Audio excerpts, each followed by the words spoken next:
topik yang cukup penting ya, yaitu tentang kehamilan di trimester 2, perubahan tubuh pada ibu hamil di trimester 2, dan juga kehamilan risiko tinggi. Sebelum kita mulai, saya mau absen dulu nih, Bunda-Bunda. Bisa dinyalakan kameranya mungkin?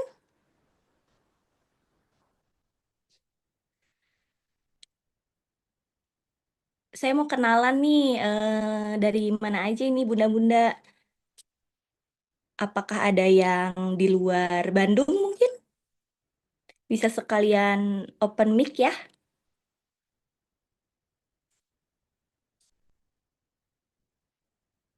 atau mungkin di chat juga boleh. Oh, kemarin ada yang di luar negeri, Masya Allah. Ada yang dari Cibitung ini, Ibu Alda. Bunda Alda dari Cibitung. Bunda Rizky, iya tidak apa-apa. Oh, dari Makassar. Wow, jauh sekali ya. Masya Allah. Terima kasih ya sudah semangat mengikuti kelas sekolah ibu hamil. Ibu Sela dari Tangerang. Bunda Ariestia dari Cibubur. Baik. Tetap semangat ya, bunda-bunda semua. Mungkin di sini juga ada yang sama ayah juga ya. Kita sama-sama belajar ya di sini ya. Baik, narasumber kita malam ini yaitu Dokter Wulan. Saya akan membacakan CV-nya. Bisa ditampilkan mungkin CV-nya.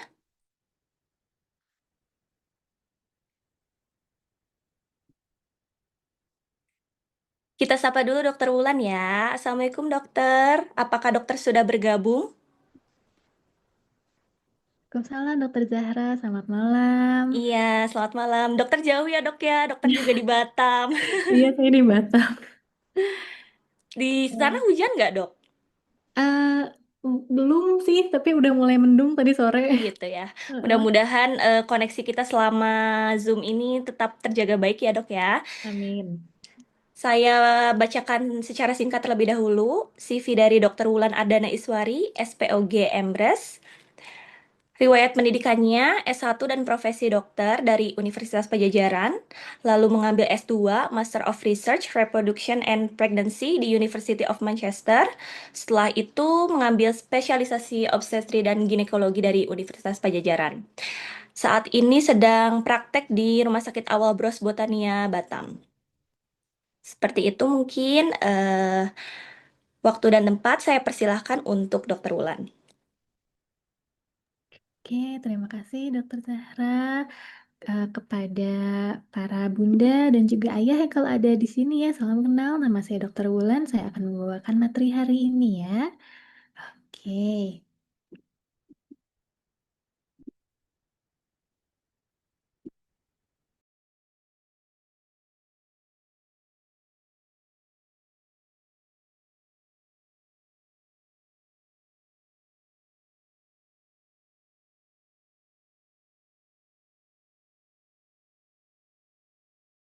Sebentar ya, saya lagi ini kayaknya sharingnya agak-agak. Tunggu sebentar ya, maaf ya.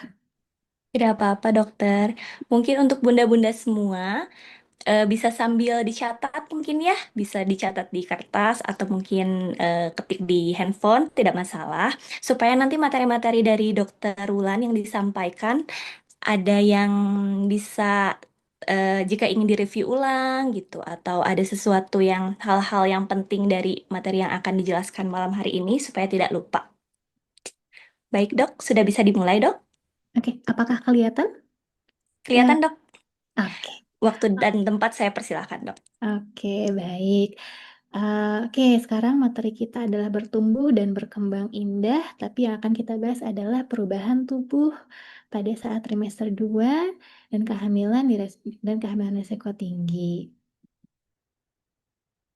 Oke, jadi sebetulnya apa saja sih sekarang perubahan tubuh pada trimester 2? Kan kemarin sudah pernah dibahas ya untuk yang eh, apa saja sih yang terjadi. Nah, pada trimester 2 ini pertama-tama yang pertama akan mulai terlihat di usia mulai dari 12 minggu ke atas, itu pertama-pertama adalah pertumbuhan janin dan ukuran perut yang semakin membesar. Jelas, yang pertama rahim akan terus membesar sehingga nanti baby bump di bunda akan mulai terlihat jelas.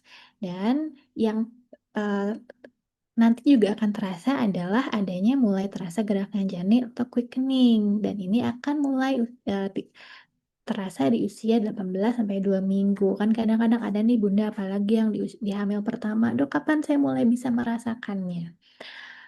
Rata di usia 16 minggu, tapi ada juga yang di usia 18 sampai 20 minggu. Nah, perut bunda kan akan semakin membesar nih, sehingga titik gravitasi terutama untuk di punggung bunda ini akan berubah juga. Sehingga kalau kita lihat nih, bunda nanti eh, gerakan berjalannya, titik gravitasinya sudah berubah dan ini juga nanti bisa menyebabkan pada beberapa bunda terutama yang nanti sudah trimester 2 akhir bisa nanti bunda kan biasanya nanti akan ada keluhan, "Dok, kok saya punggungnya mulai nyeri atau panggungnya juga sudah mulai terasa penuh." Itu karena rahim dan ukuran perutnya sudah mulai membesar. Nah, yang kedua itu ada perubahan di sistem kardiovaskular dan sirkulasi. Kenapa? Karena bayi sudah mulai eh, memang sejak saat kehamilan dia sudah mulai meminta suplai darah, nutrisi, oksigen lewat plasenta. Tapi pada trimester 2 volume darah ibu itu terus untuk meningkat. Sehingga detak jantung bunda juga terus meningkat. Sehingga kalau misalnya bunda kadang-kadang merasa detak jantungnya berdebar, itu untuk mengakomodasi kebutuhan oksigen yang meningkat. Oh iya, Bunda kalau misalnya atau Bapak atau Bunda kalau ada yang mau ditanyakan silahkan di chat tulis dulu di kolom chat, nanti kita akan diskusi bersama-sama ya.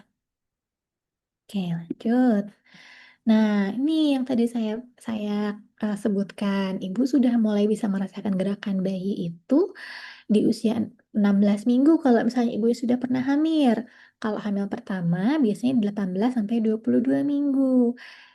Di usia 18 sampai 24 minggu ini sudah mulai terasa kayak ada eh, gerakan kepak-kepakan kupu-kupu di perut. Lalu di usia 18 sampai 25 minggu itu Bunda bisa merasakan tendangan atau kadang-kadang dia cegukan. Di usia 29-30 minggu kalau Bunda tekan perut bayi sudah bisa merespon. Dan kalau usia sudah mulai 36 minggu, sudah ke trimester 3 sana, sudah bisa merasakan bayinya itu menendang dan itu mungkin nanti akan eh, sensasinya beda ya Bun, kadang-kadang agak nyeri karena kalau apalagi kalau bayinya aktif gitu.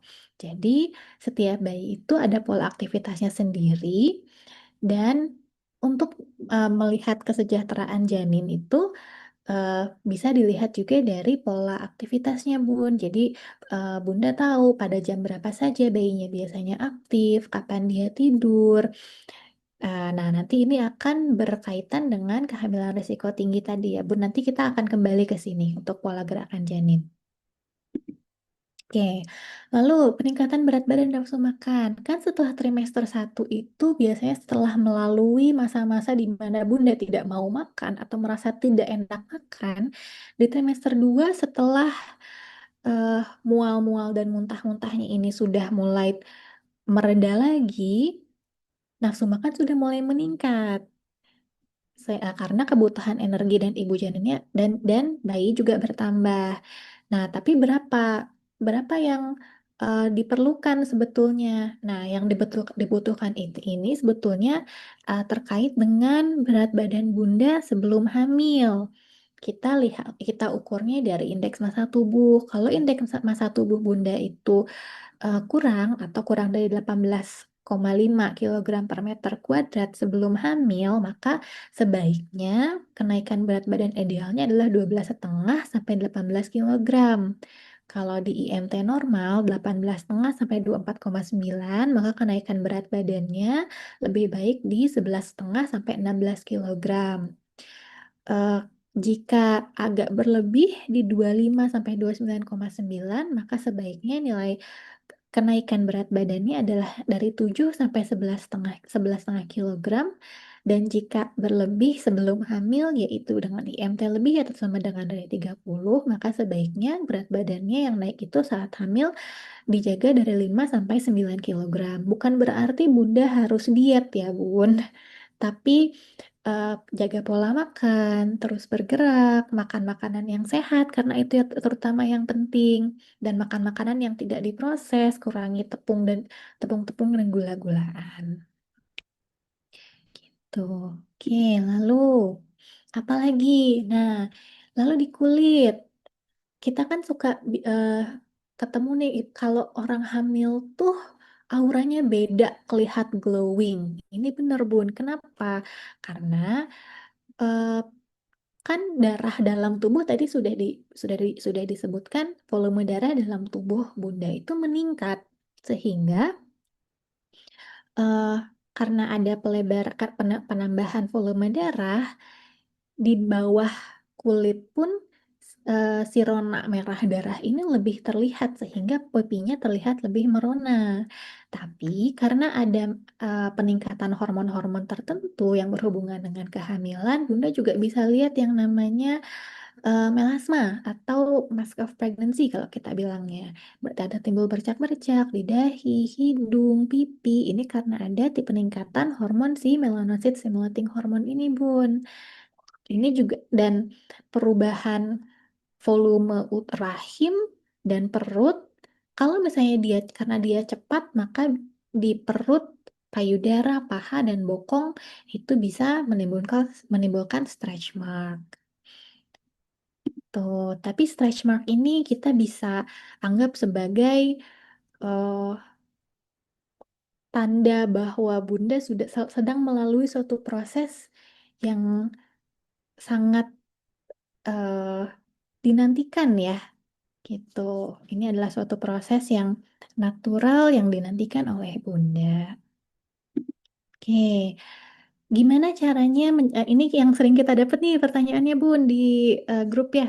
Eh, Gimana sih caranya merawat kulit Bunda pada saat hamil? Terus apa saja yang diperbolehkan skincare-nya? Ya kalau untuk kita sekarang kan skincare kan penting banget ya Bunda memang.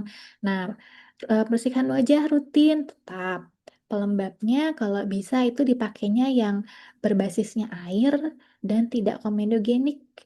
Tapi ini tergantung juga sama iklim ya, Bun. Kalau misalnya untuk Bunda yang tinggal di luar negeri, kalau misalnya iklimnya subtropis dan dingin, maka boleh-boleh saja menggunakan pelembab yang agak berat, yang oklusif gitu.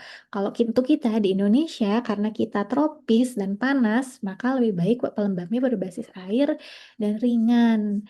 Juga gunakan tabir surya, jaga kelembapan kulit dengan lotion atau body butter.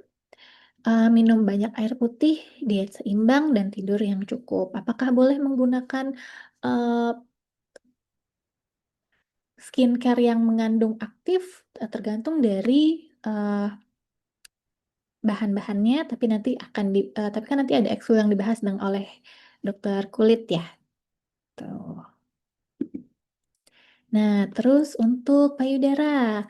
Payudara bunda juga akan terlihat semakin besar, semakin berat, pembuluh darah terlihat semakin jelas, warna puting dan areolanya menjadi gelap. Ini karena terjadi peningkatan hormon estrogen dan progesteron. Ini terkait juga dengan tadi yang ada melanocyte stimulating hormonnya. Jika estrogen dan progesteronnya meningkat pada saat kehamilan, nanti akan berefek pada melanocyte stimulating hormone sehingga terjadi peningkatan produksi pigmen.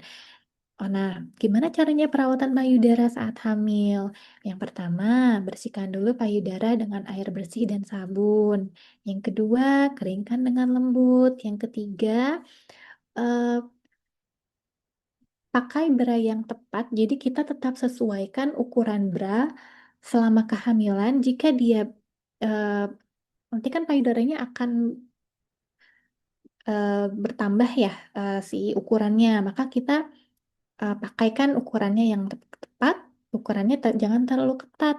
Dan kalau sudah mulai rembes ASI, bisa gunakan apa namanya breast pad atau untuk yang menahan di branya. Oke, Ini juga yang sering kita temukan pertanyaannya. Ibu tuh Bunda sering mengalami asam lambung atau sembelit atau kembung. Ini memang adalah bagian dari kehamilan. Karena peningkatan hormon progesteron itu dia ada efek juga ke pencernaan, Bun. Dia bisa memperlambat pencernaan, dan terus katup antara lambung dan kerongkongan itu jadi kendur sehingga asam lambung naik dan nyeri ulu hati. Nah, tapi jadinya gimana nih untuk makannya? Di trimester 1 kan mual-mual ya, susah makan. Di trimester 2 nafsu makan mulai meningkat, tapi juga sering asam lambung. Nah, jadi gimana? Berarti kita sesuaikan jam dan porsi makannya. Kalau misalnya porsi makannya 3 kali sehari dan berat itu dia akan lebih berat ke lambung, artinya akan lebih gampang untuk naik lagi, maka kita bagi menjadi 6 porsi dengan porsi lebih kecil tapi 6 kali. Dan makan perlahan-lahan. Makanan pedas, asam, gorengan, dan bumbu kuat dihindari dulu, bukan di cut off sama sekali ya, tapi dihindari atau dikurangi. Nah, juga hindari langsung berbaring setelah makan. Kunyah permen karet ini kenapa? Karena dia bisa membantu stimulasi otot untuk bergerak gitu sih, supaya tidak kembung. Jadi boleh dipakai permen karet dikunyah gitu. Lalu penggunaan obat-obatan vitamin sesuai anjuran dokter, olahraga tapi olahraga ringan ya Bun, misalnya prenatal yoga atau senam hamil itu bisa. Lalu minum air yang cukup di jeda antara waktu makan serta konsumsi buah berserat untuk camilan untuk membantu supaya tidak konstipasi. Nah, ini juga kenapa konstipasi? Ya, tadi karena progesteron meningkat sehingga kerja organ pencernaan melambat, sehingga pergerakan makanan lewat usus itu juga lambat sehingga jadi kembung dan konstipasi. Solusinya seperti apa? Tadi minum air yang banyak. Yang kedua, makan makanan yang berseratnya lebih tinggi. Boleh dengan menggunakan magnesium, lalu olahraga ringan gitu. Kadang-kadang ada beberapa bunda yang karena terjadi konstipasi ini buang air besarnya jadi sulit sehingga terjadi hemoroid atau wasir. Bagaimana sih gejalanya wasir ini? Yaitu ada perdarahan pada saat buang air besar, ada gatal di sekitar anus, dan terlalu benjolan, bisa jadi disertai nyeri. Nah, kalau udah wasir gimana?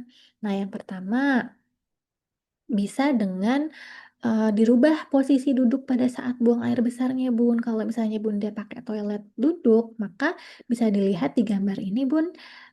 Jadi tidak, jadi eh, pada saat duduknya itu kakinya disangga sehingga eh, pada saat mengejan, kalau posisinya seperti ini, yang di yang angle-nya itu tidak 90 derajat, pada saat mengejan itu tidak akan seberat jika angle-nya 90 derajat seperti ini gitu.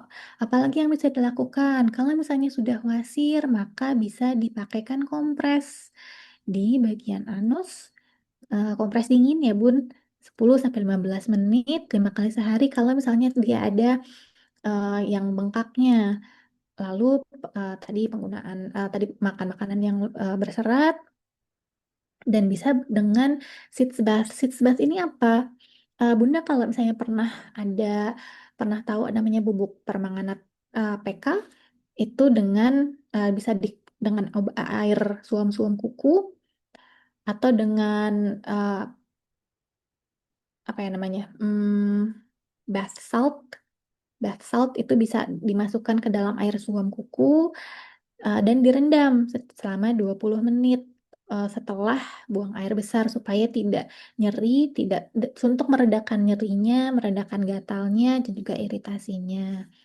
Boleh juga kalau misalnya perlu diberikan krim yang mengandung hidrokortison untuk meredakan gejala seperti gatal-gatal dan nyeri. Tuh. Oke, nah, Baik, dokter. Mungkin ya. sebelum ke materi yang kedua, ini kan materi yang terakhir ya dok ya, Mm-mm. kehamilan resiko tinggi. Kalau kita bagi jadi dua sesi, ini nanti setelah break, bagaimana dok? Oh iya, mangga, mangga, silakan. Ya, Mm-mm. jadi ini kita masuk ke pertanyaan dulu kali ya dok ya. Boleh, boleh. Karena ini sepertinya bunda-bunda sudah cukup antusias nih di kolom chat juga Oke. saya lihat Oh sudah iya, ada yang udah masuk banyak ya. Heeh, pertanyaan. heeh. Iya, mungkin izin saya bacakan ya dok ya. Ini dari Mm-mm. Bunda Rizky ada dua pertanyaannya. Mm-mm. Dari Bunda Rizky yang pertama, iya dok saya di minggu kedua-dua ini selama 2 hari sakit pinggul bagian belakang. Apalagi jika dipakai bergerak rasanya seperti ketusuk. Apakah itu efek perubahan pada hamil juga dok? Ya, oke, saya jawab dulu ya. Iya, Oke, mangga Bunda dok. Rizky, memang eh, pada saat kehamilan itu kita ada hormon yang ada perubahan hormon yang membuat si ligamen-ligamen dan otot itu jadi lebih lunak karena kan badan itu perlu eh, ngambil space untuk menyediakan space untuk rahimnya. Nah, karena dia lebih lunak, lebih lentur, ini juga bisa menyebabkan eh, nyeri dan pegal linu pada saat bergerak gitu. Makanya jadi kalau misalnya Bunda eh, merasakan nyeri, kita bisa nih dengan ikut yoga prenatal atau senam hamil gitu. Selain juga untuk dibalur misalnya uh, dengan di apa ya dibalur balsem itu boleh dimasas itu juga boleh sih Bun gitu. Nah, ini juga ya, ini ada pertanyaan yang ini ya, ada tersambung ya. Apakah boleh pakai counter pain? Boleh. Wah, ini sudah cukup banyak ya dok pertanyaan yang masuk lagi. Mungkin Mm-mm. saya batasi dulu. Tapi ini bisa sih dok, mungkin kita bahas sampai 19.15. Setelah itu kita break Mm-mm. dan setelah break baru pembahasan yang materi kedua. Bagaimana dok? Iya, boleh, boleh. Heeh. Ya, mm-mm. Karena materi malam ini kan tidak terlalu panjang ya dok ya. Jadi mungkin Mm-mm. bisa cukup leluasa. Mm-mm. Pertanyaan yang kedua dari Ibu Rizky, permen karet yang aman dimakan untuk ibu hamil apa saja ya, Dok? Oke. Sebetulnya kalau merek saya tidak bisa eh, saya nggak bisa kasih sugesti ya karena kalau merek kan. Tapi kalau bisa sih eh, permen karet yang non sugar kan ada tuh. Tapi saya nggak bisa nyebut merek ya karena nanti dikira promosi lagi gitu. Bisa dicari bisa dicari permen karet yang less sugar atau no sugar itu aman. Iya, jadi begitu ya, Bunda Rizky sudah terjawab ya. Yang penting non sugar atau mungkin less sugar ya. Kalau Hmm. merek mungkin bisa dikondisikan ya, sesuai favorit dari Bunda Rizky. Untuk pertanyaan yang kedua, Dok, dari Bunda Alda, izin bertanya dokter, apakah harus mulai memakai nipple serum atau nipple lotion agar tidak tersumbat saluran ASI-nya dan agar lebih bersih? Terima kasih. Oke, Bun. Kalau nipple serum atau nipple lotion, sebetulnya kalau untuk saluran ASI tidak tersumbat dan bersih itu bisa dibersihkan dengan air hangat saja ya, Bun, dan dilakukan masase.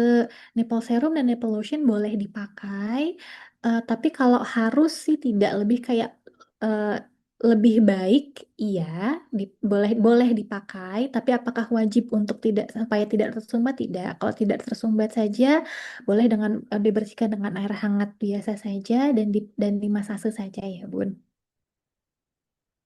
Tuh. Baik, terima kasih dokter. Untuk pertanyaan selanjutnya ini mungkin pertanyaannya cukup menggelitik ya, dok. Izin Mm-mm. bertanya dok, kenapa kentut ibu hamil bau banget ya? Dari Bunda Aka Frastiana. Oke, Kenapa ya dok? Bun. Saya juga nggak tahu ini jawabannya apa. Oke, Bun. Eh, ini menarik pertanyaannya karena sejujurnya saya belum pernah dapet ya pertanyaan apa kenapa bau sekali. Mungkin ini ada lebih ke pertanyaannya jawabannya lebih ke pola makanan ya, Bun ya. Gitu karena kan apa yang masuk. nanti akan sama dengan apa yang keluar gitu. Jadi kalau kita merasa lebih bau, ada kemungkinannya mungkin karena eh, Bunda juga pada saat hamil itu eh sensenya jadi lebih sensitif, Bun. Gitu. Jadi bukannya jadi lebih bau, tapi karena bundanya sekarang lebih sensitif. Gitu. Tapi bisa juga dilihat ke pola makannya ya, Bun. Kira-kira makanannya apa saja, gitu ya. Bukan karena memang ada proses pada kehamilan sehingga menjadi lebih bau dari sebelumnya. Tapi memang mungkin ada perubahan pada sens ibu kan memang kan memang pada saat hamil tuh kita jadi lebih sensitif terhadap bau-bauan bun gitu. Jadi bukannya lebih bau secara objektif karena bundanya lebih sensitif sehingga merasanya lebih bau gitu sih bun. Gitu ya. Baik, dokter. Terima kasih. Begitu ya, Bunda Aka. Semoga bisa menjawab ya. Untuk pertanyaan yang sekarang, dok, izin saya batasi sampai Bunda Ninapin ya, yang Mm-mm. terakhir. Selanjutnya ada pertanyaan dari Bunda Nesi. Masuk trimester 2, pinggang terasa pegal sekali. Apakah aman dan boleh pakai salep seperti counterpane, dok? Oh iya, boleh gitu. Tapi nanti kita counterpane itu isinya, pokoknya nggak boleh isinya itu adalah natrium diklofenak ya bun. Gitu. Kalau misalnya balsem biasa sih boleh sih. Oh begitu ya dok, baik. Mm-mm. Saya juga izin bertanya dok mengenai jawaban menindaklanjuti jawaban yang ini. Berarti meskipun natrium diklofenaknya itu topikal dioles juga tetap tidak disarankan ya dok ya? Kalau setahu saya untuk natrium diklofenak tidak disarankan, tapi nanti saya coba cari lagi ya. Oh ya, baik. Dilanjut ke pertanyaan Bunda Fitri. Kebetulan hari ini saya ada keluar darah, Dok. Kemudian saya langsung ke dokter dan diberi beberapa obat serta ada penguat kandungan. Untuk obat tersebut, apakah boleh dikonsumsi secara bersamaan dengan vitamin kehamilan?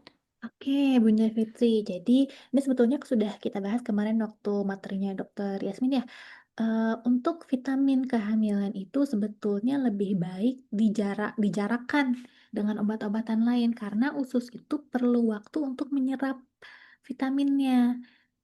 Paling enggak 1 sampai 2 jam setelah minum vitamin baru kita minum obat gitu karena nanti salah satunya entah vitaminnya atau obatnya maka penyerapan jika diminum bersamaan penyerapannya kurang maksimal Bun gitu. Baik, dokter. Terima kasih. Semoga menjawab ya, Bunda Fitri. Kita lanjut ke Bunda Tessa.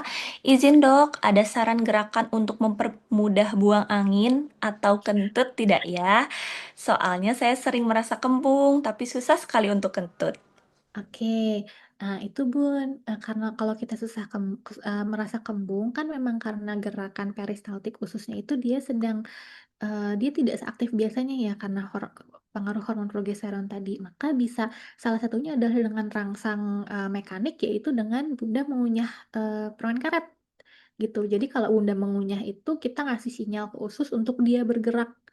Nah, kalau dia bergerak, maka otomatis seharusnya terkirim sinyal untuk mengeluarkan yang ada di bawah itu termasuk gasnya gitu. Tapi tadi eh, permen karetnya lebih baik yang no sugar atau less sugar supaya konsumsi gulanya juga tidak terlalu banyak gitu. Baik, terima kasih. Semoga menjawab ya, Bunda Tessa. Selanjutnya dari Bunda Dewi. Dok, izin bertanya. Pertanyaan pertama saya, 22 minggu tapi kedutan ada bergerak di bawah pusar dok rasanya. Kemudian pertanyaan kedua terkait berat badan saya yang berasa stuck dok tidak naik. Terakhir USG adik bulan Desember lalu BBJ-nya aman. Oke, Mungkin ya silakan dijawab dok.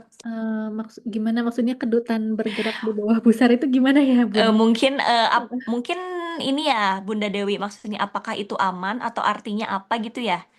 Mungkin jika bisa open mic, silahkan open mic atau jika bisa di chat, silahkan di chat.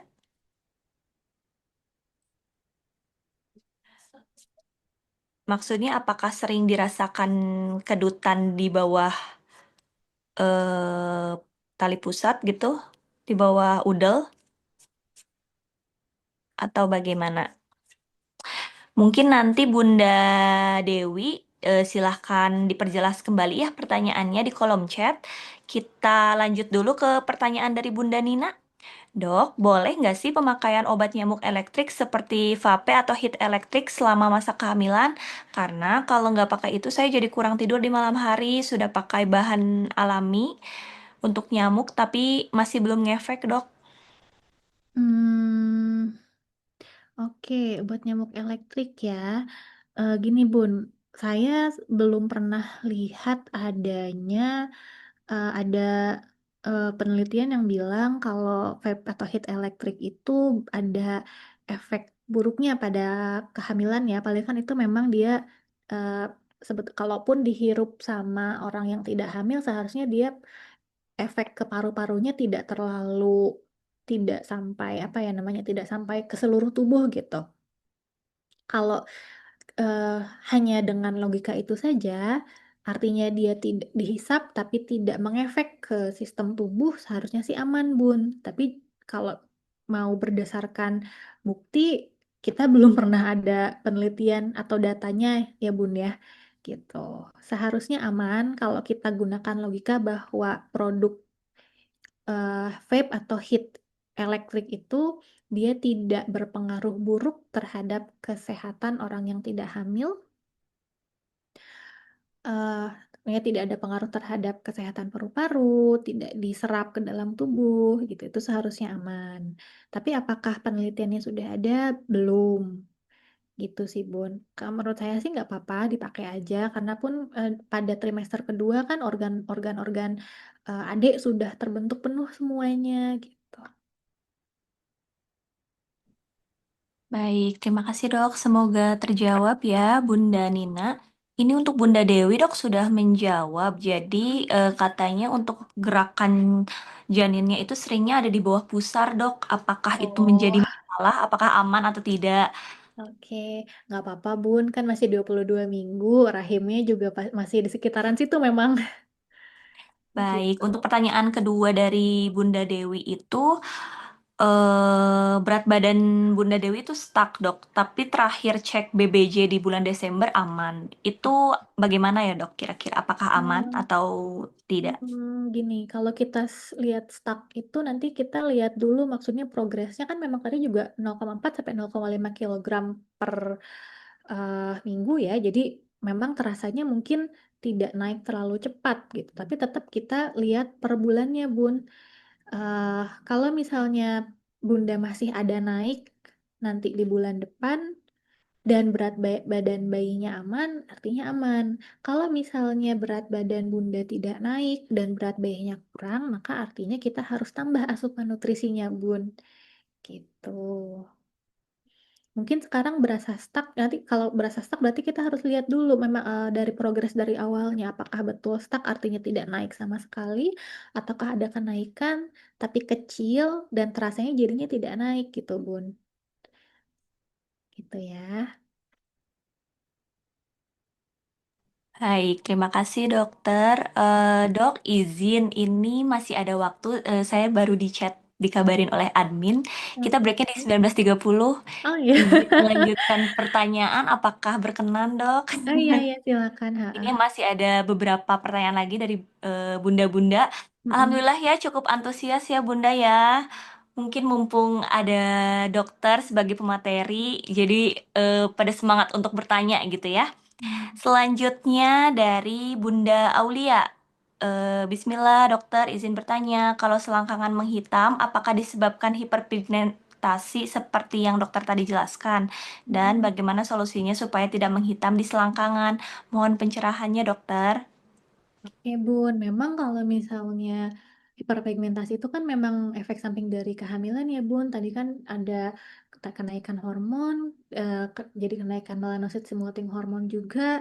Jadi dia pasti akan menghitam. Nah selangkangan itu kan dia memang daerah lipatan ya Bun. Jadi kalaupun menghitam, memang normal gitu.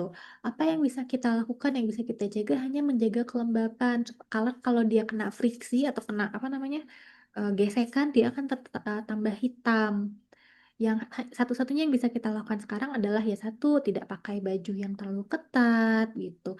Dijaga kelembapan dengan lotion atau minyak itu bisa dilakukan. Tapi kalau untuk produk-produk yang lain sebaiknya tidak dulu, Bun, gitu. Jadi kita cuma bisa jaga supaya dia tidak terlalu tergesek dengan tidak menggunakan pakaian yang terlalu ketat, pakaian dalam ataupun pakaian luar yang terlalu ketat, dan dengan menjaga kelembapan, Bun, gitu. Dengan eh, produk yang aman untuk ibu hamil ya. Baik, mungkin satu pertanyaan terakhir ya, Dok. Mm-mm. Mohon maaf, Bunda-bunda, ini pasti cukup antusias ya. Mungkin nanti kita lanjut pertanyaannya di materi setelah ini ya. Ini yang terakhir, Dok, dari Bunda Mariam. Halo, Dok. Kehamilan saya sekarang 24 minggu dan sempat keluar cairan putih kekuningan dari salah satu payudara. Apakah itu termasuk ASI, Dok? Dan jika ASI keluar lagi, apakah perlu ditampung? Oke, masih 24 minggu ya. Memang kadang-kadang dia sudah mulai keluar tuh si eh, itu belum, kalau ASI sih belum ya Bun. Nanti kalau kita keluar ASI kan pada saat setelah bayi lahir baru mulai keluar tuh. Tapi kolostrum kadang-kadang keluar. Nah, kalaupun ditampung sekarang, eh nanti pada saat bayi lahir dia akan keluarnya lebih banyak, Bun, gitu. Jadi lebih baik sih nggak apa-apa dibersihkan saja. Nanti kolostrum dan ASI yang dipakai itu nanti pada saat eh, ketika bayi sudah mau lahir, gitu, Bun.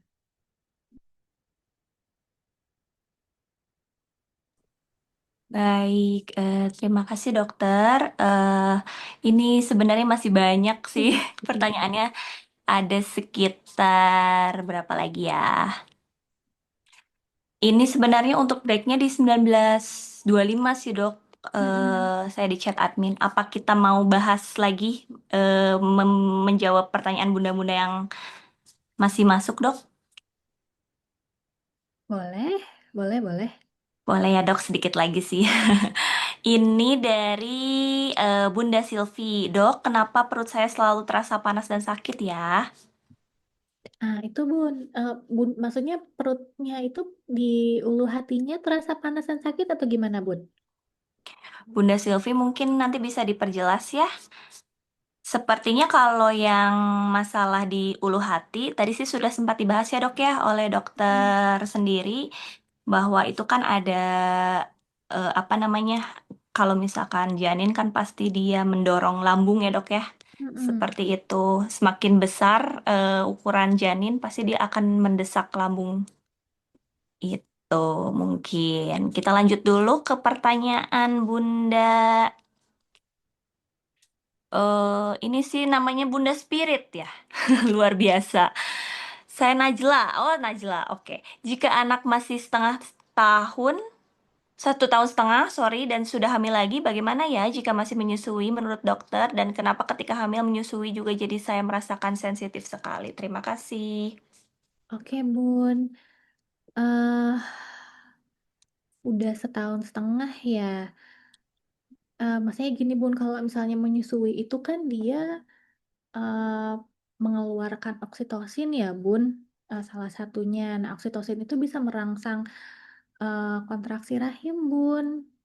Sehingga kalau saya sudah hamil lagi dan masih menyusui, salah satu risikonya adalah nanti bundanya bisa mules gitu. Jadi sebaiknya sih mungkin anaknya eh, kakaknya mulai disapih dulu atau diganti, Bun, sehingga ketika ibunya kalau misalnya ibunya menyusui sementara masih hamil, khawatirnya nanti akan terjadi kontraksi rahim, Bun, gitu.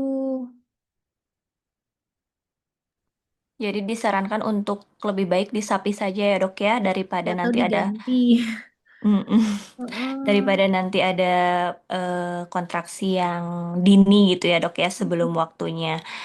Baik, setelah itu pertanyaan dari Ibu Bunda, ini tadi kelewat, sorry. Bunda Verlinda, mau tanya dok, cara atasi nyeri di atas kemaluan atau di sekitar kemaluan bagaimana ya? Karena terasa nyeri saat pindah posisi atau berjalan. Hmm. Nah, ya Bun, ini juga ada kayak Bunda Verlinda ya. Ini tuh ada hubungannya sama tadi Bun, si otot-otot dan ligamen-ligamen kita itu pada saat kehamilan sudah mulai jadi lebih fleksibel, tapi ini juga bisa jadi malah menyebabkan nyeri. Eh, sat- Satu-satunya jalan ya eh, dengan bukan satunya sih. Kita bisa coba dengan misalnya yoga prenatal atau senam hamil untuk melatih supaya si otot-otot dan ligamen-ligamen itu tetap tetap kuat Bun selama hamil gitu. Dan untuk rasa nyeri pada saat pindah posisi, maka ketika pindah posisi itu harus lebih berarti ya memang harus pelan-pelan atau bisa juga dengan pijat ringan Bun. Itu kemarin tuh kalau nggak salah kemarin tuh ada ya yang nge-link di grup soal tentang eh, peregangan yang bisa dilakukan oleh ibu hamil yang ngasih materinya itu adalah dokter KFR. Coba nanti saya cari lagi ya. Itu bisa dipakai Bun gitu. Baik, terima kasih dokter.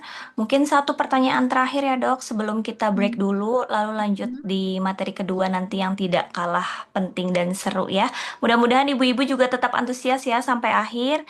Ini pertanyaan terakhir dari Bunda Nana. Dok, Hmm. kira-kira apa sih faktor yang mempengaruhi bayi itu bisa terlilit tali pusar dan kira-kira solusinya apa yang bisa dilakukan? Terima kasih. Ya Bun. eh Faktornya satu kalau misalnya tali pusatnya panjang, satu. Dan aktivitas bayinya gitu. Apa yang bisa kita lakukan? Kalau gini Bun, kalau misalnya lilitan tali pusatnya hanya satu saja, maka dia seharusnya aman. Kalau lilitan tali pusatnya dua atau berlebih, eh, maka pada saat persalinan itu pengawasannya harus lebih ketat gitu. Malah mungkin di center-center tertentu akan kalau misalnya sudah trimester 3 nih, sudah trimester 3 mulai 37, 38 dan lilitan tali pusatnya 2 atau 3, kecuali Bunda mau dicoba lahir normal, mungkin akan ditawarkan untuk seksi sesarea gitu. Apa yang bisa dilakukan ibu? Ya memang kalau yang kayak gini sih memang kita tidak bisa kontrol ya Bun, tidak bisa dikontrol oleh dokter ataupun dengan bundanya. Jadi meskipun nggak kayak sungsang yang ibunya bisa sujud terus nanti bayinya masih bisa muter lagi. Memang bayinya bisa muter sendiri sehingga dia bisa lepas sendiri. Tapi apakah ada manuver tertentu yang bisa dilakukan oleh ibu supaya lepas? Ya nggak bisa sih Bun memang gitu. Itu memang tergantung sama bayinya. Tapi kalau litannya hanya satu saja, kalau dari penelitian dia tidak ada efek buruk terhadap bayi pada persalinan. Kalau dua atau tiga, tergantung pada satu berat bayi, dua kondisi pada saat persalinan, memang ada hubungannya dengan nanti pada saat lahir eh, skor, kalau kita bilang skor Apgar, jadi si skor bagaimana dia bernafasnya itu kurang dibandingkan bayi yang tidak punya lilitan dua atau lebih, gitu Bun. Baik, terima kasih dokter. Semoga menjawab ya Bun ya. Ini semakin ditambah pertanyaannya ternyata bunda-bunda semakin banyak juga ya yang bertanya. Tapi kita hold dulu ya bunda-bunda. Nanti di pembahasan materi selanjutnya yaitu kehamilan risiko tinggi bisa ditanyakan lagi tentang materi-materi ini. Mudah-mudahan nanti waktunya juga cukup ya untuk menjawab semua pertanyaan bunda. Terima kasih dokter. Mungkin saat ini kita akan break dulu, tapi sebelum break, bunda-bunda tolong diisi untuk link ini ya absensi untuk pertemuan yang kedua yang dikirimkan oleh admin. Itu ada di kolom chat, bunda-bunda bisa dicek. Tapi ini ada yang bertanya nih, Teh Salsa, nama lengkap pendamping maksudnya apa? Katanya. Mungkin bisa dibantu dijawab di chat juga supaya bunda yang lain bisa melihat. Ini kita akan break untuk sholat Isya ya, Bunda-bunda, kurang lebih dari 19.30 atau 19.25. Nanti kita start lagi di sekitar 19.45 ya. Sebelum break tolong diisi dulu untuk absensinya ya, Bunda-bunda. Jika ada yang ingin ditanyakan mengenai pengisian absensi, silahkan ditanyakan lewat kolom chat.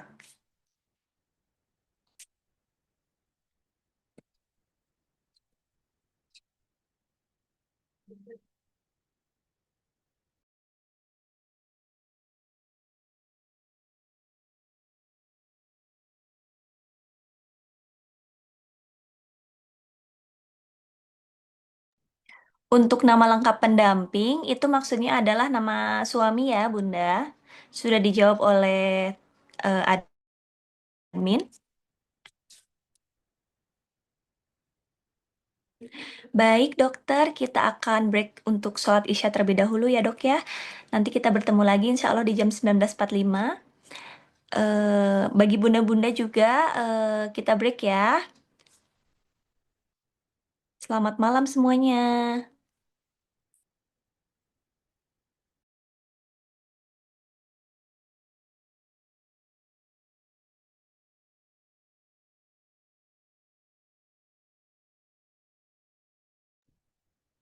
Selamat malam, bunda-bunda. Bisa kembali bergabung ya. Sambil disiapkan kembali catatannya, karena materi selanjutnya tidak akan kalah menarik ya. Selamat malam, Dokter Wulan. Sudah kembali bergabung bersama kita ya. Iya, sudah dok. Oke. Oke. Seperti biasa ya, bunda-bunda, nanti jika ada pertanyaan, bisa di open mic atau bisa ditanyakan lewat chat seperti materi sebelumnya ya. Jadi materi yang kedua ini kita lebih membahas tentang penyakit-penyakit ya yang sering terjadi di trimester kedua atau dikategorikan sebagai resiko tinggi ya. Baik, langsung saja lagi waktu dan tempat saya serahkan. Terima kasih pada Dokter Wulan. Enggak, Dok. Ya, terima kasih dok. Oke, saya share lagi ya Bun. Oke, kelihatan? Sudah, Dok. Oke, ya. Aman. Nah, sekarang. Oke, apa sih yang kita sebut dengan risiko tinggi itu? Jadi kalau risiko tinggi itu dia punya risikonya lebih besar, ada komplikasi sebelum, selama, atau setelah persalinan. Sehingga kalau terdeteksi secara awal, kita tuh butuh penanganannya lebih lebih teliti lagi, lebih sering, ekstra lah ya. Gitu. Apa saja sih yang membuat kita tuh harus lebih waspada ketika kehamilan? Satu, Bunda sudah hamil lebih dari 4 kali. Kenapa? Karena kalau sudah hamil lebih dari 4 kali, maka si lapisan dalam rahim atau endometrium itu dia kan sudah sering sekali itu ditempeli oleh plasenta, sehingga sudah mungkin juga terjadi perlukaan, sehingga ketika terjadi kehamilan yang kelima, sementara plasenta itu kan dia akan mencari tempat di mana perdarahannya paling baik, artinya yang belum terjadi banyak perlengketan sebelumnya. Kalau sebelumnya misalnya plasentanya di belakang atau misalnya atau di atas dan di fundus atau di atas tidak meluas ke ini, pada saat persalinan berikutnya bisa jadi dia ke dekat-dekat ke jalan lahir sehingga menyebabkan placenta previa. Nanti kita bahas apa itu placenta previa gitu. Bisa juga meningkatkan risiko, salah satunya adalah tekanan darah tinggi dalam kehamilan. Nanti kita akan bahas juga tentang itu. Nah, yang kedua, berat badan yang kurang ataupun berlebih. Ini dua-duanya sama-sama bahaya ya, Bun. Jadi kalau pada saat kita hamil itu nutrisinya harus cukup. Kalau secara penelitian, berat badan kurang ataupun berlebih ini dua-duanya punya eh, hubungan dengan kalau yang kurang bisa dengan preeklamsi, berobesitas juga bisa nih preeklamsi. Tapi kalau dan berlebih juga bisa ada hubungannya dengan eh, timbulnya gula darah diabetes mellitus atau penyakit gula pada saat kehamilan. Nanti kita bahas juga gitu. Lalu, hamil terlalu tua dan terlalu muda. Kenapa? Sama, kalau misalnya pada saat terlalu muda, ini ada hubungannya dengan eh, struktur badan perempuan, badan kita ini sebetulnya pada kalau terlalu muda, kurang dari 20 tahun, itu eh, kan belum matang ya. Sebetulnya pada saat ini tuh masih sedang dalam usia pertumbuhan. Kalau misalnya sudah 18 tahun, dia baru-baru selesai sekali lewat masa pubertas, sudah hamil dengan perubahan yang sebegitu banyaknya. Sehingga eh, komplikasi lebih mudah terjadi seperti tekanan darah tinggi, preeklamsia, hamil terlalu tua pun sama. Sebetulnya bukannya untuk yang advanced maternal age atau hamil usia, kalau kita bilang lanjut, meskipun sebetulnya nggak lanjut-lanjut banget ya 35 gitu. Tapi kita kalau masih melihat data itu risikonya lebih tinggi gitu. Lalu jarak antar kehamilan terlalu dekat, atau kalau misalnya bunda sebelumnya sudah punya penyakit tertentu, misalnya tekanan darah tinggi, gula darah, penyakit jantung, hepatitis, atau yang HIV/AIDS, ataupun dengan bunda dengan riwayat keguguran atau pasien prematur berulang, ini harus kita pemantauannya lebih ketat lagi. Tuh, yang pertama adalah hipertensi dalam kehamilan. Apa sih hipertensi dalam kehamilan itu? Karena dia tuh bisa terbagi banyak ya, meskipun bunda-bunda kalau saya lihat sekarang mungkin sudah lebih fasih dengan apa itu preeklamsia, apa itu eklamsia. Hipertensi kronis saja itu kalau misalnya bundanya sebelum hamil tuh udah punya tekanan darah tinggi nih, udah diobatin. Pada saat hamil tensinya tambah naik, tensinya masih masih naik gitu. Ini adalah hipertensi kronis. Yang kita bilang hipertensi itu berapa? Itu tekanan darahnya lebih dari 140 per 90 milimeter raksa, menetap dalam dua kali pemeriksaan di waktu yang berbeda. Lalu hipertensi gestasional atau hipertensi dalam kehamilan. Artinya dulu sebelum hamil, Bunda ini biasanya biasa-biasa aja. Tapi kok begitu hamil, lewat dari 20 minggu, loh kok tiba-tiba tensi naik jadi 140, 150. Tapi tidak disertai dengan tanda-tanda ini, Bun.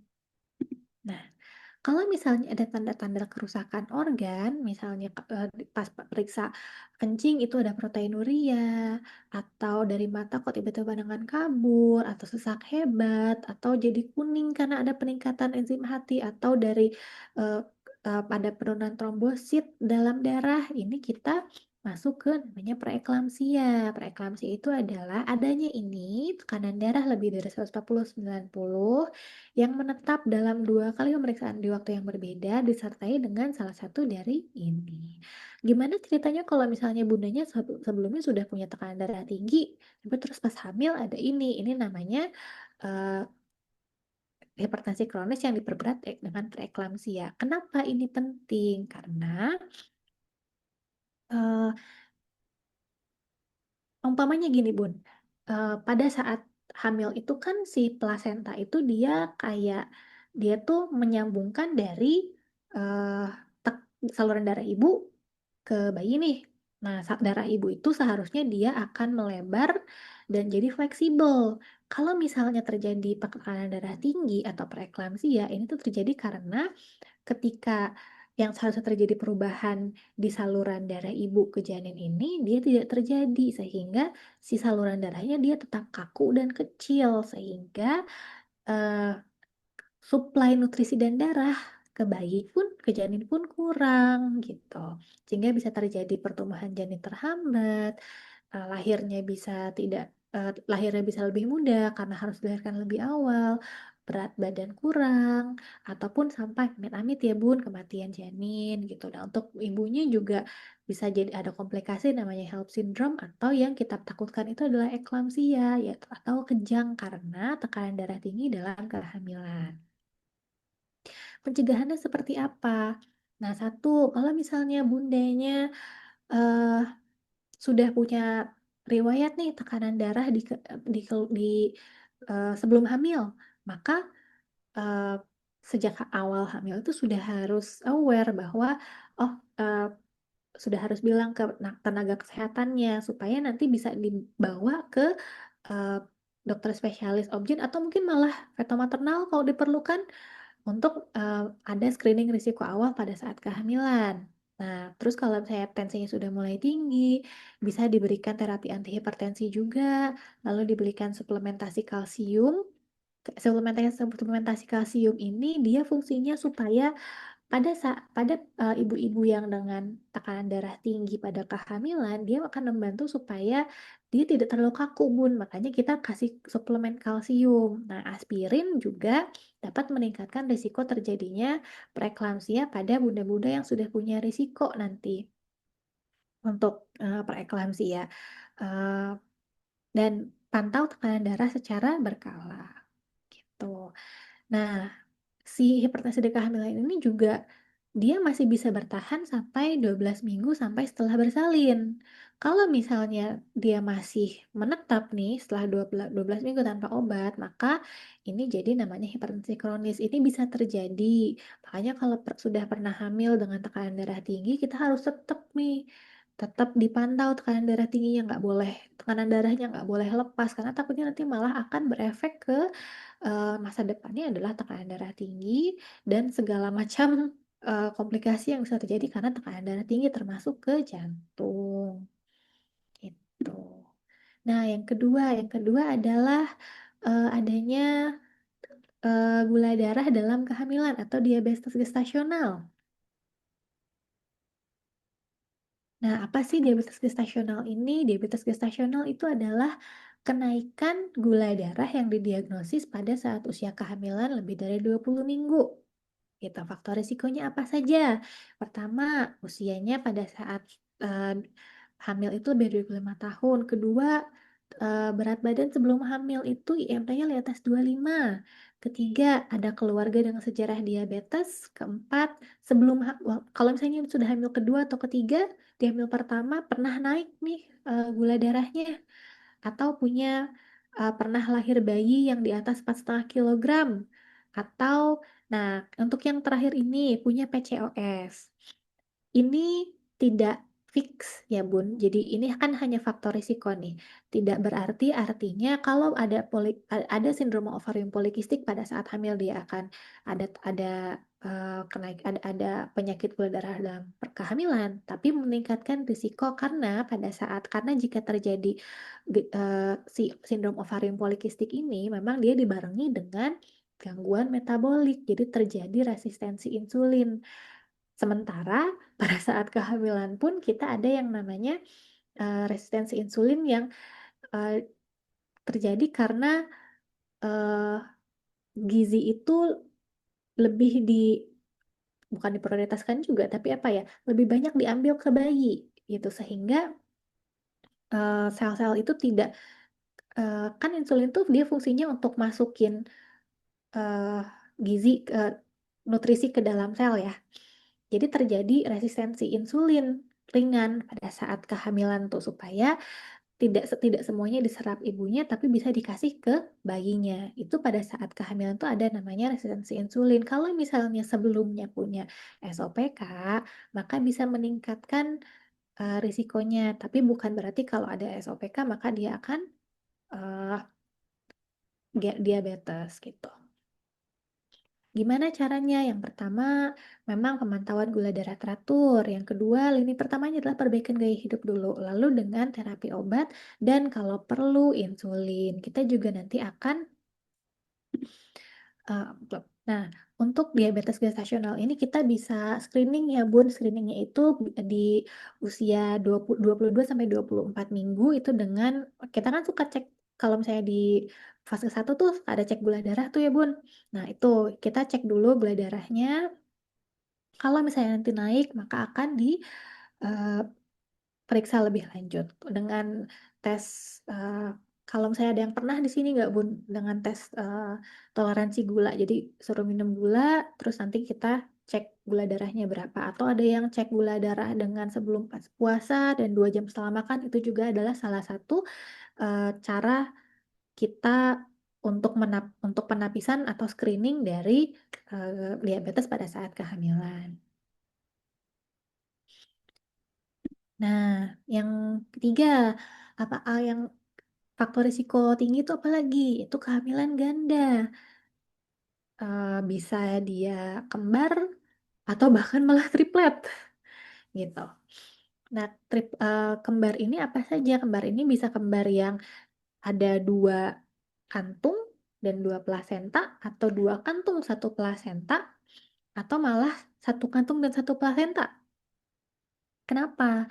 Karena kalau misalnya satu bayi saja dia tuh eh, demand atau tuntutan metabolik ke ibunya itu sudah besar sekali, gimana dua atau tiga, sehingga komplikasi ke ibunya tuh dengan hipertensi dalam kehamilan, diabetes gestasional, anemia itu lebih tinggi karena tuntutan nutrisinya tuh lebih banyak, Bun, gitu. Terus risiko secara persalinan juga lebih besar, perdarahan pasca salin karena rahim tuh kan kalau sebetulnya kayak balon ya, Bun. Dia ke stretch banyak dan seharusnya pada saat setelah persalinan dia tuh kembali ke semula gitu.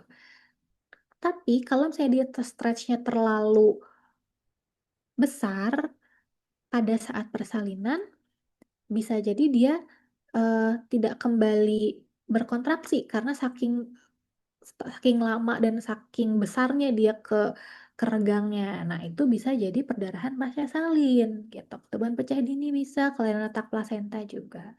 Pada bayinya gimana? Satu, kelahiran prematur. Kedua, berat badan lahir rendah karena tadi dia harus eh, dia banyak minta nutrisinya, tapi kan eh, mungkin tidak semuanya bisa diberikan karena kan badan bunda juga butuh nih nutrisi gitu. Yang ketiga, pertumbuhan janin terhambat. Lalu, nah, sindroma transfusi antar kembar ini bisa terjadi kalau misalnya dia ada dua kantung, tapi hanya satu plasentanya.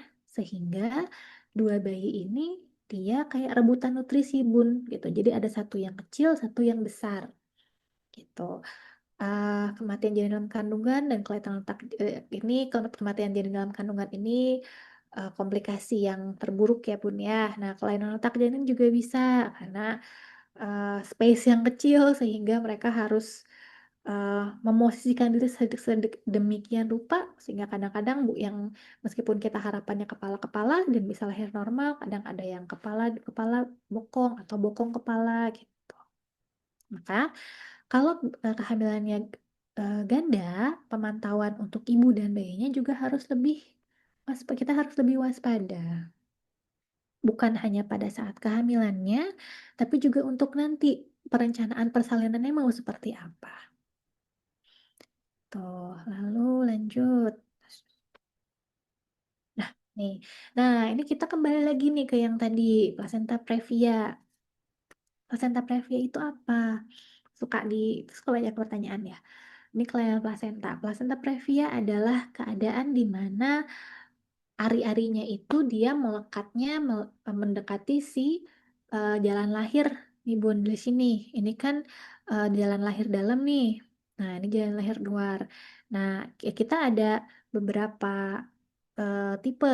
Kalau normalnya seperti ini, jadi dia tidak mendekati jalan lahir. Nah, terus ini adalah plasenta letak rendah, yaitu dia tidak menutupi, tapi dia tuh terlalu dekat.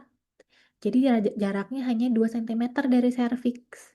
Apakah ini bisa lahir normal? Bisa. Kalau misalnya dia tepinya kurang atau dia itu dari 2 cm dari jalan lahir, tapi di atas masih ada kesempatan untuk lahir normal. Karena ketika bayi lahir, si ari-arinya ini dia akan kehambat dulu sama kepala bayi. Tapi kalau ari-arinya di bawah, kesempatan lahir normalnya lebih kecil. Karena tidak ada yang nutup nih, kayak ini kan bantalan plasenta, ini kepala bayi. Kalau di atas dia akan terhambat gini, kalau di bawah dia nggak ada yang ngehambat, sehingga masih bisa perdarahan. Gitu. Lalu plasenta previa total ataupun parsial dia menutupi serviks. Kalau seperti ini memang sebaiknya lahirnya lebih ke persalinan perabdominam atau seksio cesarea. Ini kelainan invasi plasenta. Kelainan invasi plasenta ini biasanya ditemukan satu pada ibu yang sudah SC berulang kali atau yang sudah sering dilakukan prosedur dalam rahim, misalnya sudah sering dikuret atau sudah sering di ya tadi seksio cesarea. Ini yang tadi saya jelaskan kan si ari-ari itu dia akan mencari bagian yang pembuluh darahnya banyak supaya nutrisi ke janin bisa banyak. Kalau misalnya ada perlukaan nih di sini apalagi berulang kali, maka dinding rahim itu dia akan tipis gitu, Bun. Dinding rahim dia akan tipis karena itu ketika saat ari-ari itu menempel, dia bisa menempel melebihi tempat yang seharusnya. Jadi harusnya dia cuma di dalam endometrium ke desi 2 saja dia bisa ke tembus hingga ke otot rahim atau bahkan ke organ luar rahim. Gitu. Makanya kalau Bunda eh, sudah pernah seksi cesarea berulang kali, apalagi sudah pernah lakukan kurat sebelumnya, kita harus lebih waspada dengan kita lakukan USG pada saat awal eh, kehamilan dan ditelusuri untuk memastikan bahwa plasentanya aman. Oke, lalu pertumbuhan janin terhambat. Apa itu? Pertumbuhan janin terhambat itu kalau misalnya di fase ke-1 kita bisa eh, tahunya itu dengan ketika di ketika diukur tinggi perutnya, tinggi fundusnya, maka lebih kecil dari usia kehamilan. Tapi harus tetap dikonfirmasi dengan USG dulu. Jadi kita harus tahu apakah berat bayinya ini kurang dari persentil ke-10. Kalau Bunda ingat di grup itu kita punya kurva headlock, Bun. Nanti kita coba lihat lagi ya. Ada di grup itu kurva headlock. Kan itu ada persentil-persentil tuh ya, Bun ya. Kalau misalnya persentilnya di bawah 10%, maka itu ada di maka itu kita bisa bilang pertumbuhan janin kecil masa kehamilan, small for gestational age, atau pertumbuhan janin terhambat. Kita tahunya dari mana? Dengan USG juga. Selain dia berat badannya kecil, kalau kita masuk ke pertumbuhan janin terhambat, maka harus ada kelainan di aliran darahnya gitu. Kalau misalnya dia aliran darahnya baik tapi kecil, bisa jadi memang dia hanya kecil saja, tapi eh, tidak ada gangguan. Karena kalau pertumbuhan janin terhambat ini akan lebih besar kemungkinan nanti ketika dia lahir bisa terkait dengan sesak atau nanti harus dinicu dulu. Tapi kalau hanya kecil masa kehamilan artinya berat badan kecil tapi tidak ada gangguan di aliran darah, maka kemungkinan luarannya akan lebih baik lagi. Eh, Kenapa ini bisa terjadi? Ya risikonya satu genetik. Genetik ini lebih ke kecil small for gestational age, kecil untuk masa kehamilan tapi tanpa gangguan aliran darah. Nah, kalau kelainan tali pusat dan plasenta seperti tadi nih, kalau misalnya preeklamsia itu kan dia ada kelainan nih pada saat plasentanya ini dia eh, apa menempel ke rahim sehingga si yang harusnya pembuluh darah ibu dia jadi membesar dan jadi fleksibel dia tidak terjadi. Lalu kondisi medis ibu, tekanan darah tinggi, gula darah, kelainan kromosom pada bayi juga bisa, kelainan bawaan, paparan rokok. Jadi kalau ada bapak di sini, ayah mohon eh, jangan merokok dekat-dekat ibu, dekat-dekat bunda, ataupun kalau misalnya ada keluarganya yang berkunjung merokok, tolong silakan diminta untuk tidak merokok di dekat bunda ya Pak. Gitu. Lalu infeksi dalam kehamilan dan malnutrisi berat. Komplikasinya apa? Meningkatkan risiko persalinan SC karena pada bayi-bayi yang dengan pertumbuhan janin terhambat, jika dia ada ini nih Bun, kelainan tali pusat dan plasenta, artinya pada saat persalinan itu kan kontraksi rahim itu keras sekali. Kalau ada terjadi kelainan tali pusat dan plasenta, ketika ada tekanan yang hebat dalam rahim, sementara tali pusatnya ini tidak bisa mencukupi nutrisi ke bayi ketika pada saat persalinan itu dia eh, bisa risikonya nanti detak jantung bayinya akan menurun karena si aliran nutrisinya ini akan terhambat gitu sehingga nanti malah terjadi gawat janin sehingga harus seksi cesarea. Lalu berat badan lahir rendah. Kematian janin ini adalah kemungkinan terburuknya kalau misalnya sudah ada kelainan tali pusat, kelainan kromosom, kelainan bayi. Masalah tumbuh kembang bisa terjadi kalau misalnya terjadi tadi gawat janin. Kalau gawat janin kan artinya bayi itu tidak dapat oksigen yang cukup. Kalau bayi tidak dapat oksigen yang cukup, maka pada saat lahir, ya nauzubillah ya, dapat terjadi masalah tumbuh kembang pada saat nantinya gitu.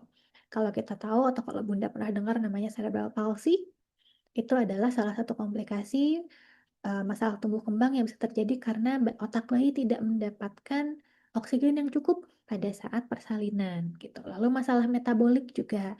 Ini masalah metabolik di masa depan ini sebetulnya kita ada satu ini masih penelitian ya Bun. Ini nice to know aja kalau Bundanya pengen tahu. Jadi sebetulnya nih Bun, eh, masalah-masalah metabolik kayak diabetes dan jantung itu tuh sangat dipengaruhi oleh eh, 1000 hari pertama konsepsi dan eh, kehidupan. Dari konsepsi juga sangat penting karena nutrisi ini yang nanti akan yang akan bukan menentukan tapi dia memengaruhi bagaimana kesehatan nutrisi, kesehatan metabolik seorang individu. Seorang bayi yang lahir dengan berat badan lahir rendah atau IUGR akan memiliki risiko untuk penyakit jantung dan penyakit diabetes mellitus di masa depan. Jadi memang masa perkehamilan dan masa 1000 hari pertama kehidupan ini sangat penting untuk nanti menentukan risiko penyakit metabolik dan penyakit termasuk penyakit jantung di masa depan gitu. Lalu, oke, sampai situ yang bisa saya sampaikan. Eh, Kalau misalnya ada, apakah ada pertanyaan, Bunda?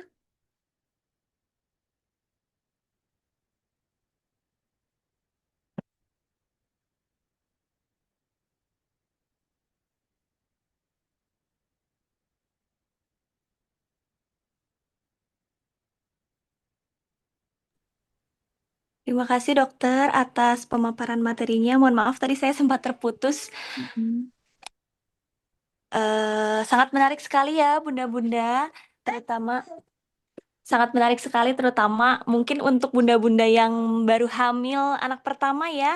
Mungkin ini menjadi insight yang cukup bagus mengenai penyakit-penyakit yang bisa terjadi di trimester 2.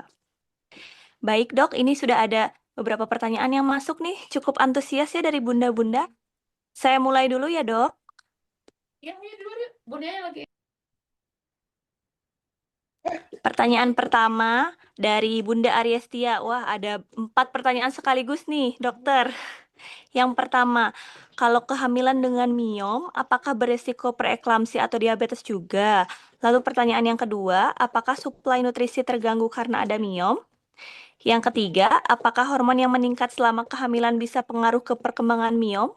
Lalu yang keempat, saya disarankan cek lab prenatal saat kontrol ukuran usia kandungan 25 minggu, termasuk panel diabetes gestasional. Apakah perlu puasa, dok?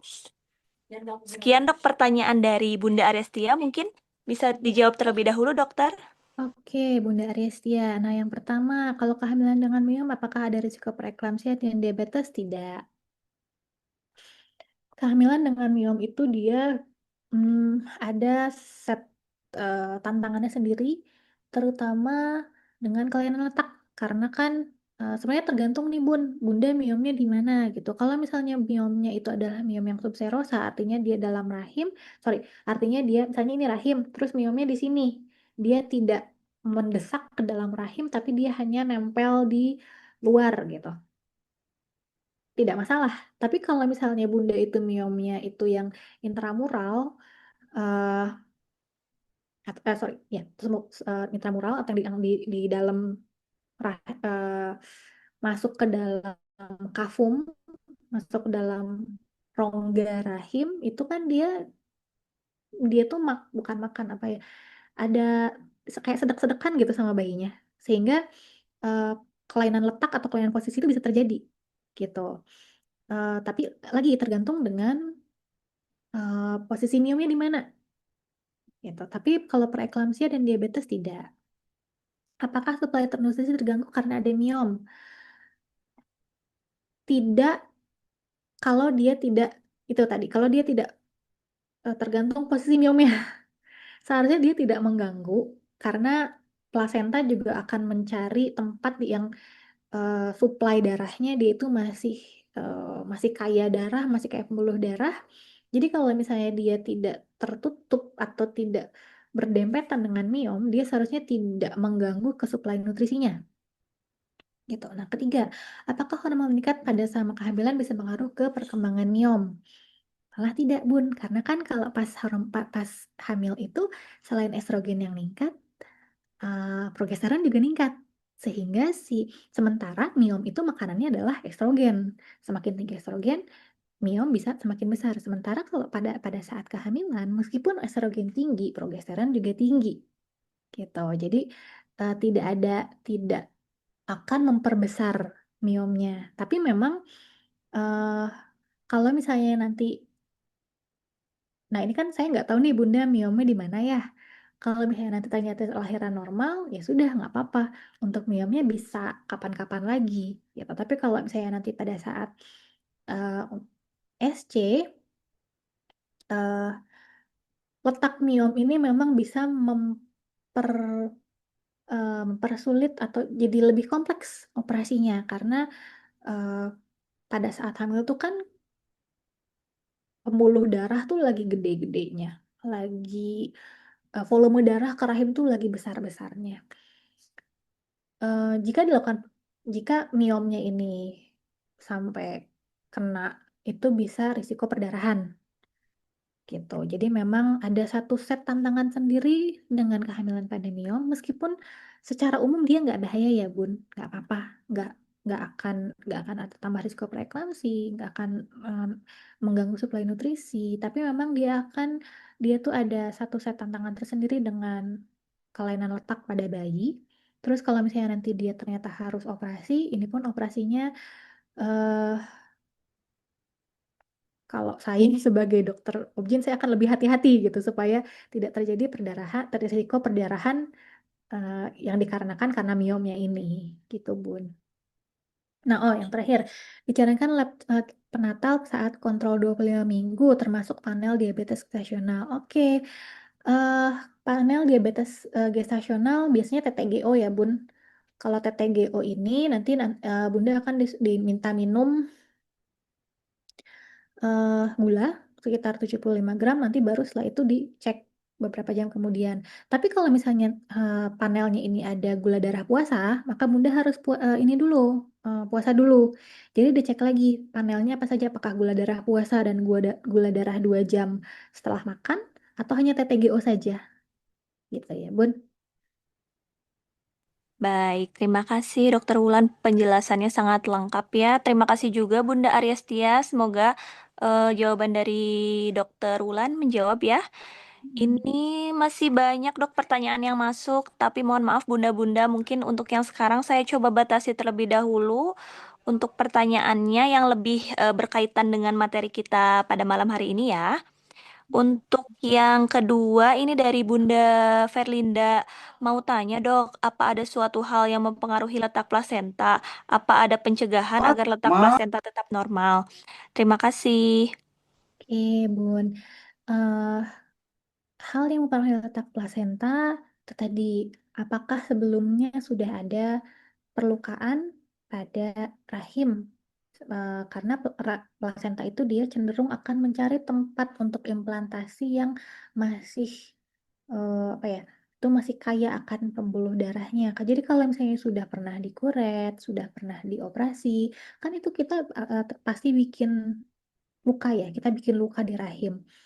bikin luka di rahim sehingga dinding rahim endometriumnya itu lebih tipis, eh, dan dan plasenta tuh nanti akan cari area yang lebih eh, lebih bagus, ininya, sumber arus perdarahannya gitu.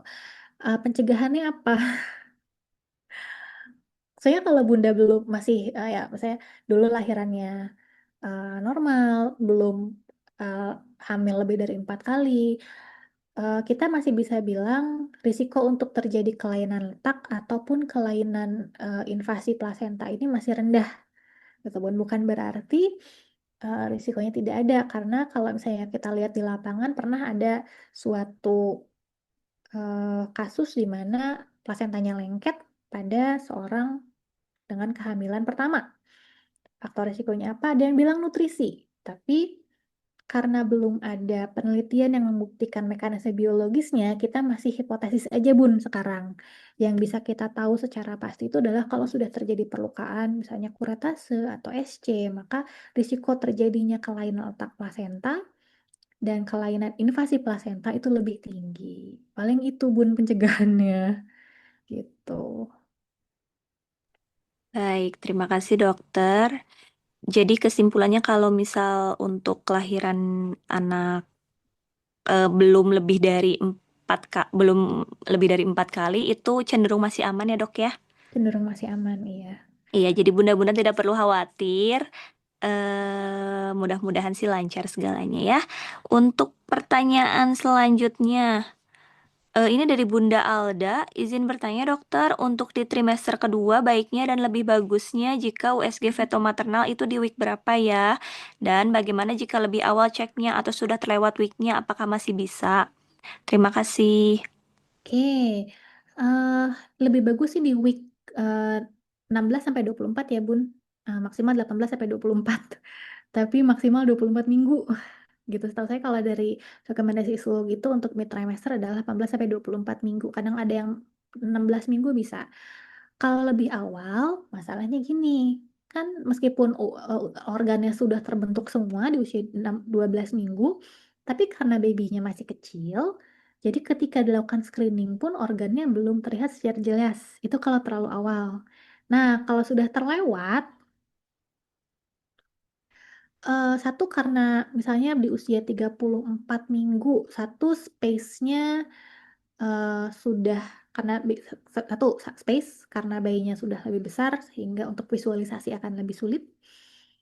Yang kedua, eh, biasanya kita tuh ngelihat di usia segitu untuk mencegah kalau misalnya kalau misalnya ada suatu kelainan, kita tuh bisa intervensi lebih awal gitu. Ini sih ya kita amit-amit ya, eh, USG Fetamatana ternyata ada kelainan gitu. Kalau misalnya lebih awal, maka kita bisa planning lebih awal juga. Sebetulnya lebih ke arah situ sih, Bun. Kalau misalnya sudah terlewat, mungkin tidak akan seefektif kalau pada saat usia 18 sampai 24 minggu itu. Tapi masih boleh, ya silakan saja dilakukan. Tapi mungkin kalau misalnya amit-amit kalau ada apa-apa, eh ya satu, eh, untuk perencanaan ke depannya juga akan lebih terburu-buru, atau yang harusnya bisa dilakukan sudah terlalu terlambat, terlalu mepet. Paling gitu sih, Bun. Baik dokter, terima kasih Bunda Alda. Semoga terjawab ya pertanyaannya.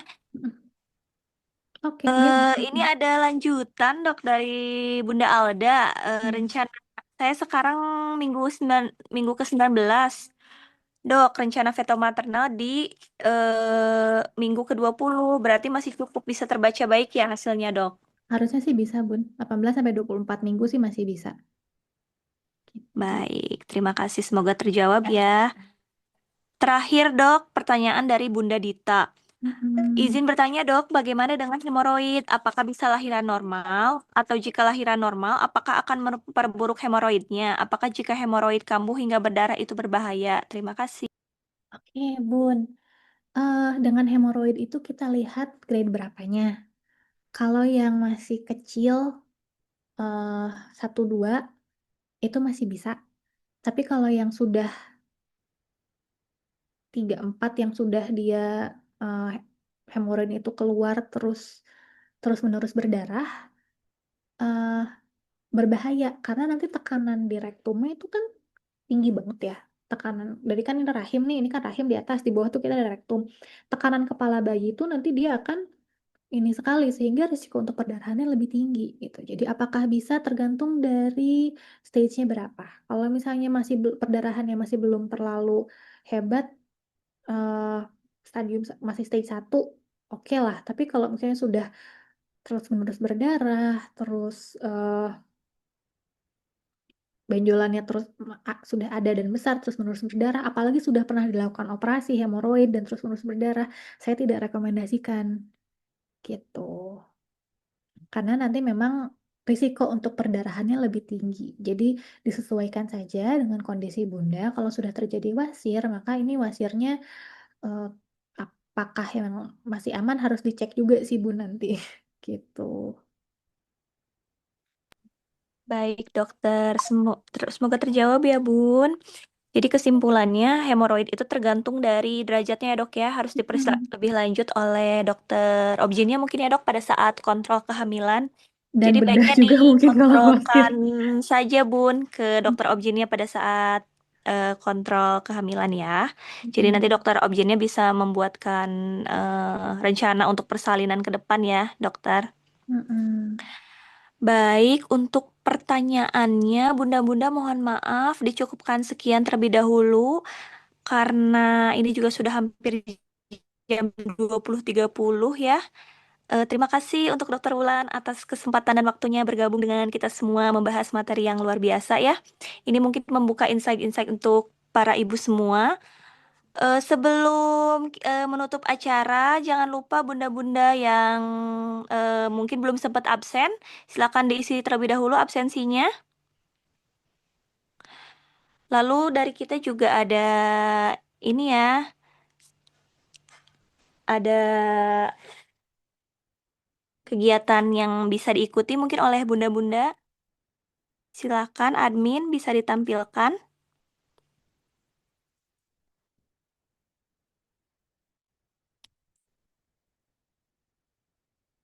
Nah, kita khususnya untuk yang di Bandung atau yang mungkin bunda-bunda tadi ada yang sedang berlibur di Bandung ya. Kita ada rencana untuk Pregnancy on Wheels. Jadi ini nanti ada acara gathering dan keliling-keliling pakai bandros ya bersama ibu-ibu yang lain. Ini ada benefit fasilitasnya.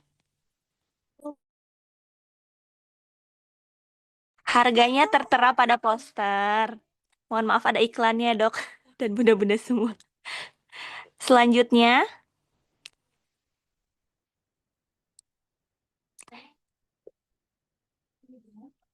ada program lain juga yang bisa bunda-bunda daftar ya. Nah, tadi kan ada pertanyaan juga tuh, ada penjelasan juga tentang skincare yang aman untuk ibu hamil ya. Kita juga ada kelas online ekstrakurikuler untuk sekolah ibu hamil bersama Dr. Nurmala Ilala, spesialis kulit dan kelamin ya, dermatologi, venerologi, dan estetika. Ini acaranya hari Sabtu 31 Januari jam setengah 7 hingga setengah 9. Jadi sama ya nanti akan lewat Zoom juga. Bunda-bunda bisa bebas tanya jawab mengenai skincare dan yang aman gitu ya untuk ibu hamil. Atau mungkin ada keresahan kira-kira saya pakai ini boleh apa enggak ya gitu. Bisa ditanyakan lewat materi yang ini. Selanjutnya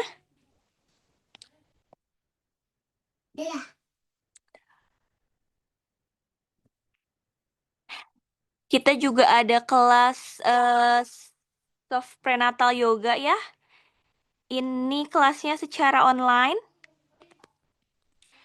dilakukan setiap hari Rabu dan Sabtu. Bagi bunda-bunda yang tertarik untuk mendaftar, silahkan hubungi saja admin kita atau ada link pendaftarannya seperti yang tertera pada poster. Terima kasih atas waktunya kembali, dokter. Mohon maaf apabila Ya, ada salah kata atau kekurangan khususnya dari saya sebagai moderator ya. Terima kasih juga bunda-bunda semua yang sudah meluangkan waktunya untuk belajar bersama ya dengan Dokter Wulan pada malam hari ini. Semoga apa yang disampaikan dan apa yang bunda-bunda pelajari bisa menjadi ilmu yang bermanfaat dan semoga bisa menjadi awareness juga ya untuk kita semua. Sehat-sehat selalu bunda semua. Semoga kehamilan dan persalinannya nanti lancar ya. Boleh sebelum live kita foto bersama terlebih dahulu ya. Mungkin berkenan untuk on cam, bunda-bunda.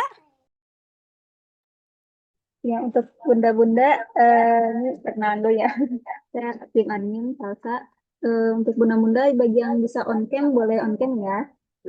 Kita akan foto dulu. Ini ada 2 slide, kurang lebih. Oke, kita dulu ya. Wah, Dokter Zara sama yang ini Dokter Zara. Oke, siap.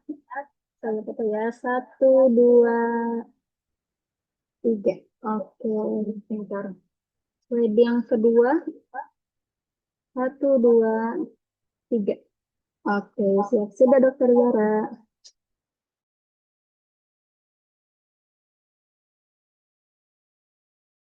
Dok, mohon maaf itu masih semut.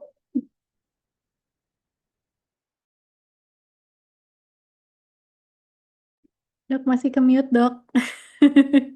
Oh iya, terima kasih dokter. Mohon maaf. Alhamdulillah kita selesainya sebelum jam 20.30 ya. Sehingga bunda-bunda semua bisa istirahat mungkin ya. Dicukupkan sekian, Teh Salsa. Terima kasih semuanya. Akhir kata, wassalamualaikum warahmatullahi wabarakatuh. Waalaikumsalam. Terima kasih, Dok. Terima kasih Terima pada kasih, Bapak dokter. Bunda. Iya, mari selamat malam. To Reborn, Wardah Gel Moisturizer. Malam, dok. 3 holistic actions: repair, rebuild, regenerate.